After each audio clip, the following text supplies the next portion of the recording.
Let us start with another video जिसको हम ए cellular life जो हमारे पास चैप्टर है उसके एमसीक्यूज में सॉल्व करेंगे, ठीक है। और हमारे पास पहला एमसीक्यूज है, viruses are simplest organism and are only DNA और RNA particles without cellular structure, ठीक है। जो हमारे पास वायरसेस होते हैं, we have discussed it previously many times कि हम इनका कोई सेलुलर स्ट्रक्चर नहीं होता, they lack the cellular organelles, और इस तरह तभी तो वो उस सेल के अंदर जो है वो रेप्लिकेट, उनको मतलब होस्ट की जरूरत होती है। सो द नेक्स्ट एमसीक्यू से chemically viruses are made up of, अब इनके अंदर या तो डीएनए होता है, मतलब ये न्यूक्लिक एसिड, या आरएनए होता है, ठीक है। और इसके अलावा वो प्रोटीन से बने होते हैं। So C option is the correct, nucleic acid and proteins.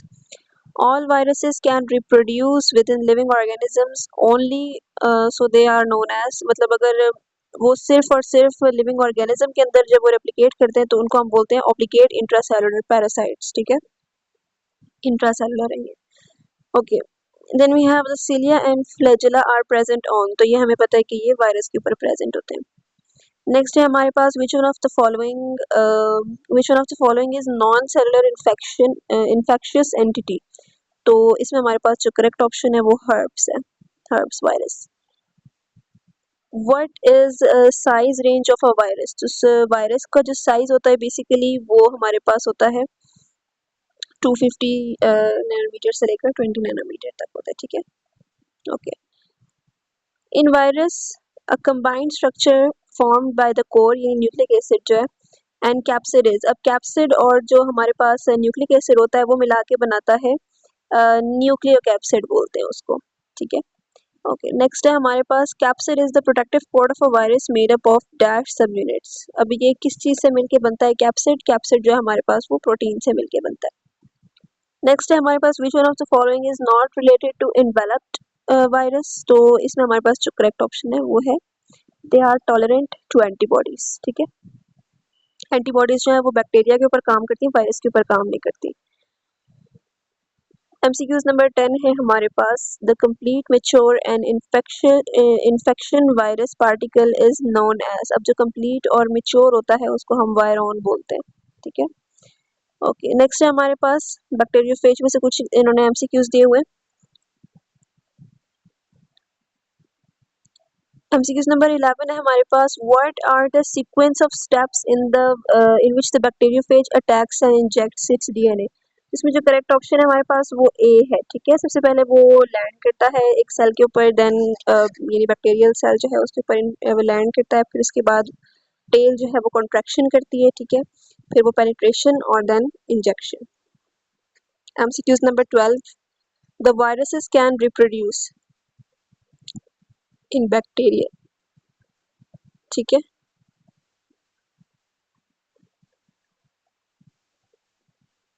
Next है हमारे पास, नेक्स्ट पेज की तरफ चलते हैं। So the life cycle in which phage kills the bacteria is known as, अब जो बैक्टीरिया को किल करता है तो उसको हम लोग बोलते हैं लाइटिक साइकिल, ठीक है, okay. Lysogenic viruses are also known as, तो इनका जो हमारे पास दूसरा नाम होता है उनको हम प्रोफेज बोलते हैं। Herbs simplex is caused by virus, अब जो ये वायरस है ये इन्वेलप्ड डीएनए की वजह से होता है, ठीक है। Name the enveloped RNA virus that causes infusion hepatitis, तो इन्फ्यूजन हेपेटाइटिस जो है हमारे पास वो कौन सा वाला कॉज करता है, HCV करता है, ठीक है। Symptoms of herpes simplex is, अब इसके सिम्टम्स जो है हमारे पास abdominal pain, fever, failure of immune system, नहीं, तो ये हमारे पास इसका सी ऑप्शन है। Widespread epidemic disease influenza is caused by, तो इसका जो करेक्ट ऑप्शन है वो है RNA इन्वेलप्ड वायरस, ठीक है, okay. Which one of the following disease is caused by enveloped RNA virus and spread in epidemic form, तो जो एपिडेमिक फॉर्म में वायरस स्प्रेड करता है उसको हम लोग इन्फ्लुएंजा बोलते हैं, ठीक है। The major cause of hepatitis B, अब हेपेटाइटिस बी जो है उसका मेजर कॉज जो होता है वो ब्लड ट्रांसफ्यूजन होता है, ठीक है, ओके। 21th एमसीक्यूज है हमारे पास, 21st एमसीक्यूज है कि विच one of the following blood borne disease, अब ये हमारे पास क्या है कि जो ब्लड बॉर्न डिजीज होता है वो हेपेटाइटिस, HIV एंड एड्स में से कुछ इन्होंने MCQs दिए हुए, लेट्स सी। तो हमारे पास है कि the major infected cells infected by HIV, तो ये हमारे पास हेल्पर टी लिम्फोसाइट्स होते हैं, ठीक है। हेल्पर टी लिम्फोसाइट्स जो है इनके ऊपर ये अटैक करते हैं। हम लोग ये वाला MCQ जो है बार बार रिपीट हो रहा है, आप लोग इस MCQs को ज़रा समझने की कोशिश करें कि ये जो टी लिम्फोसाइट्स है, हेल्पर टी लिम्फोसाइट्स, ये हमारे इम्यून सिस्टम के मेजर सेल्स होते हैं जो कि हमारे किसी भी वायरस के कोई भी ऐसा पैथोजन होता है उसके खिलाफ लड़ते हैं। जब HIV उन पे अटैक करता है तो इसी वजह से उनको, जब उनकी कमी होती है टी लिम्फोसाइट्स की, तो फिर हमारा इम्यून सिस्टम वीक हो जाता है और उसकी वजह से जो है ये उस पर अटैक कर सकता है। नेक्स्ट है हमारे पास इन HIV virus reverse transcriptase converts single stranded RNA into double stranded viral DNA, ठीक है। तो इसको हम लोग बोलते हैं रिवर्स ट्रांसक्रिप्शन, ठीक है, okay, reverse transcription.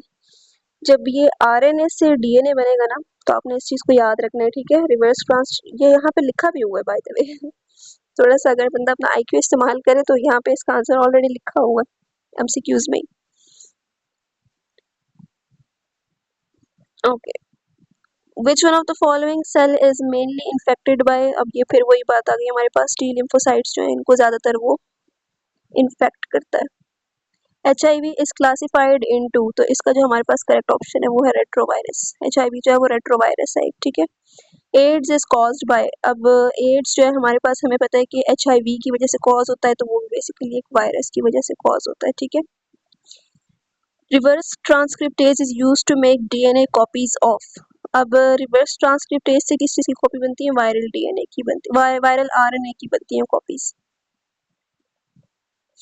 Among following dash enzyme, अब इसमें एंजाइम हमने बताना है कि is naturally found in human immunodeficiency virus. HIV में कौन सा वायरस जो है वो पहले से प्रेजेंट होता है, तो वो रिवर्स ट्रांसक्रिप्टेज होता है, ठीक है, ओके। नेक्स्ट है हमारे पास numerous opportunistic diseases might attack a person suffering from which of the following disease, तो इसका जो करेक्ट ऑप्शन है वो है ads. Which one of the following is not true about HIV? HIV के बारे में कौन सा वाला ऑप्शन ट्रू नहीं है, तो इट डज नॉट, हमें पता है कि HIV जो होता है वो एड्स को कॉज करता है, तो इसमें जो सी ऑप्शन है हमारे पास, this is the correct option, क्योंकि वो HIV जो है वो एड्स ही कॉज करता है और यहाँ पे लिखा हुआ है कि it does not cause AIDS. Hopefully आपके लिए ये हेल्पफुल रहा होगा। नेक्स्ट इंशाल्लाह हम लोग डिस्कस करेंगे होमियोस्टैसिस के बारे में, और बाकी चैप्टर्स जो हमारे पास इंक्लूडेड है इंशाल्लाह ताला उनके ऊपर भी एक डिटेल लेक्चर बनाया जाएगा, और लेक्चर्स अपलोडेड है मेरे पास मेरे चैनल के ऊपर, और इसके अलावा जो MCQs हैं वो भी आपसे शेयर करूँगी। अगर आपने सब्सक्राइब नहीं किया, thank you so much, subscribe करें और लाइक ज़रूर कीजिएगा। अल्लाह हाफिज़।